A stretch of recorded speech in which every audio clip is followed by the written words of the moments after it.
This truck is batshit. I am so happy with this one in so many ways.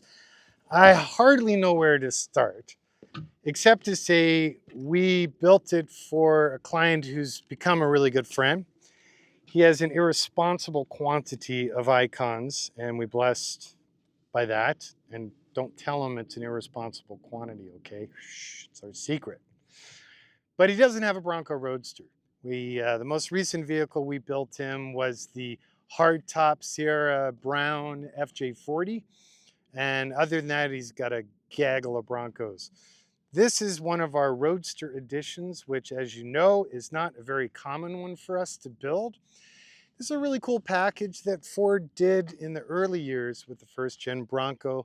This truck specifically is a 1970, and it is Icon Bronco build number 117.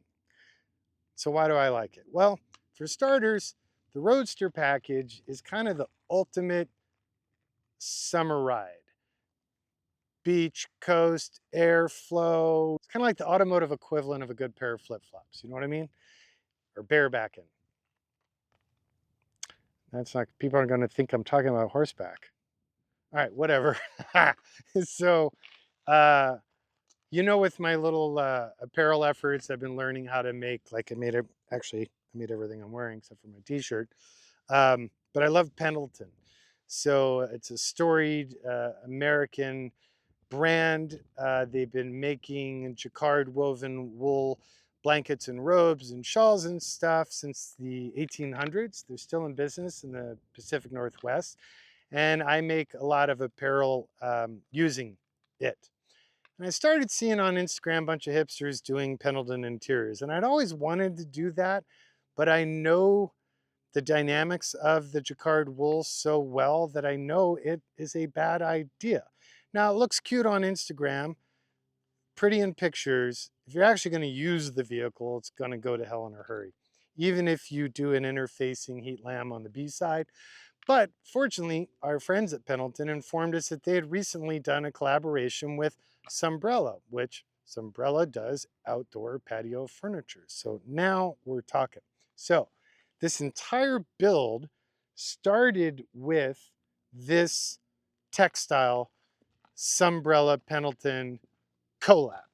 So we started with that. It's one of their classic sort of ombre style patterns. And we're like, okay, how do we want it left, right, or north, south? What are we going to do? So we decided on the layout. And then every other finish and color in the entire vehicle is based on that. What I wanted to go for is retro, subtle, but like monochromatic in a sense that all these colors tie together really, really well. So even like our center console and the CNC seat hardware, everything is tied together. And then obviously you see we took that 3-color ombre fade down into the rockers and front fender. And I always liked the sort of funky 70s style boomerang situation that Ford did back on the day on Broncos, never on a Roadster, but on some packages. Usually done by the dealer, always done with tape. Tape sucks. So this is paint, it's under the clear, the same 3 colors, and they follow the hood line. And it just, I don't know, it makes me all happy inside. We left the traditional red for the Ford in the front because that ties with our Brembo calipers, which are the same red as well. And then we took a little extra time, and when we designed the gauges, we went ahead and specially made these for the client again in the thematic colors. So it's kind of hard to see in this light, but it's a principal blue background, and then you have the orange, you have the gold, and you have yellow. Mechanically, of course, this truck is featuring all our favorite goodies, including, blessed be, a 5-speed manual transmission. I wish more people would order them with a manual. They're so much more fun. Granted, the new Raptor 10-speed we're running, the automatic, that's a really fun tranny and quicker than the manual. But there's just something so nice and visceral and connected with a manual tranny, especially with an old school style ride. Of course, we're running the Coyote 5.0, 440 horse, roughly same amount of torque. We always run an enclosed air box that runs a stock Ford filter and brings it in from a true cold air input point. Hydro boosted Icon Sport brakes. So we have the 6 piston, absurdly large front calipers and 2-piece rotors from Brembo. And then we have 4 pots in the rear with a standalone mechanical parking brake. It's Hydro Boost assisted. We run the Willwood Master because Brembo doesn't do Masters, and a Hydrotech Boost. So Hydro Boost takes the boost energy from your power steering system and gives you just unmatched pedal power. It's full of goodness. Of course, Curry Industry axles. That's a high pinion 44 fine spline in the front and a Dana 60 base architecture in the rear. High pinion. We're running the ARB locking differentials all the way around with a dedicated air compressor. We're running, of course, no leaf springs, never, ever, ever, ever. No cut fenders, never. Nah, I can't say never, but I've talked everyone out of it so far. Such a cool style line of the original trucks. I don't know why everyone wants to cut them up and lose that. It related to the Falcon, to the pickup, to so many different Ford products. It's part of that era Ford design language, at least in my opinion. We did our bikini top full length for the whole family. You'll notice we also did that in the dark blue. It's black on the B side. It's 7 layers. It's insulated and laminated. As with all old schools, we're now running the sexy Icon Rosen visors on everything, even on old schools, because they're certainly not old school, but they just work so damn well. I just can't imagine not running them.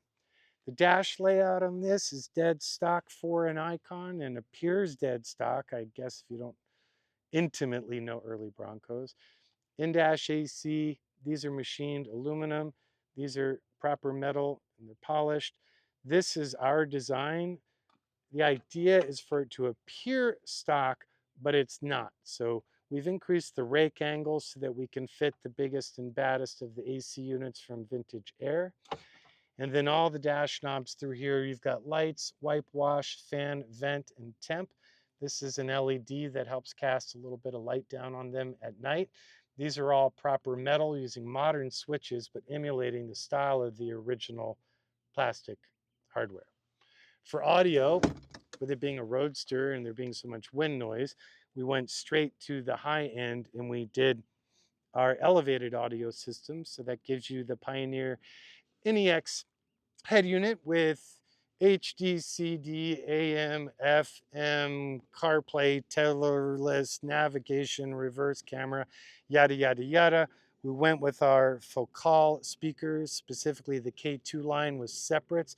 We've been monkeying with the front speakers lately. We created some spacers to try and give the tweeter a more honest line of sight to your ear balls, and it's working well. We also recently updated our sub box, which you can't see, but you can see in the build process photos. It's hiding underneath the driver's seat. What did we change? Well, we lined it in MDF so that the wood really helps the acoustic values of the audio. Of course, you got the power port in the rear, like they all do. This client ordered the factory style spare, but of course the factory spare was here and bolted to the body, ripped your fingers off when you opened or closed, ripped the body apart as it wiggled and waggled. Ours isolates all that nonsense to the frame and adds strength and safety to the rear because we add a lateral additional cross member to your frame. These are quite popular. They often sell out. My apologies, but they're made here in California and we're not really known for being fast. But these will fit a stock Bronco with or without a body lift, and then various wheel patterns and all sorts of goodness. You've got this nice little subtle machined aluminum ramp, and then you have this pin, which is on a spring. So the idea is as you come out, it locks into place. It won't swing out into traffic and get you into trouble. And then simply pull the pin back, close the T-handle, and party on. Seat heaters in the front, not in the rear. All LED lighting, front to back. You've probably seen our taillights before, but they're quite subtle. So they look dead stock until you excite the brake light. And then they're starburst LED pattern, which I don't know. I don't know if anyone's ever noticed, but I notice sometimes that's just enough. We color coordinated the seat belts. 3 points are in a matching navy blue. We even did the document bag that every icon comes with. So for this client, we did it in a matched blue leather with the Pendleton Umbrella inserts. This, by the way, is not leather. This is a marine rated high-end European vinyl. It's got a nice grain, and really it's hard. Most people wouldn't even know it's not leather. But again, a roadster is going to see a lot more environmental impact on the upholstery. So this will require a lot less care and feeding. Of course, the whole body, as you see in the progress photos, all the way down to nothing. All gapping done. Then it goes into an oven. It gets a zinc-rich epoxy-based low-temperature powder coat. Then that gets thoroughly line blocked and scuffed. Then it gets mild filler, blocking, sealer, primer.